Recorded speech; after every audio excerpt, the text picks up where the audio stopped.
পৃথিবীতে একজন মানুষই শুধু জানতেন যে তিনি পৃথিবীতে কতদিন বাঁচবেন, সেটা হচ্ছে সাইয়েদনা আদম আলাইহিস সালাম। ওনাকে বলে দেওয়া হয়েছিল তুমি পৃথিবীতে বাঁচবে 1000 বছর। সাইয়েদনা আদমের সামনে অনেকগুলো রূহ রাখা হলো। সাইয়েদনা আদম বললেন এরা কারা? আল্লাহ বললেন তোমার বংশধর। সাইয়েদনা আদম বললেন আল্লাহ ওই যে একটা রূহ দেখা যায় এটার নাম কি?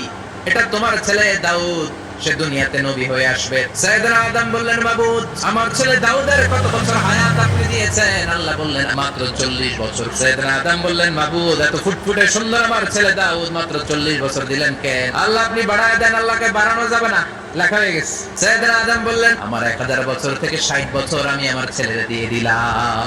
আর আদম আলাইহিস সালাম পেয়েছিলেন 1000 বছর, 60 কমে গেলে রইল কত? 940 বছর পৃথিবীতে থাকার পরে মালাকুল মাউত চলে এসেছে। এসে বলল জিতু আন আকবাদা রূহাক, রূহ কবজ করতে আসছি। আদম আলাইহিস সালাম বললেন রূহ কবজ করতে আসছি মানে আমি বাঁচবো 1000 বছর।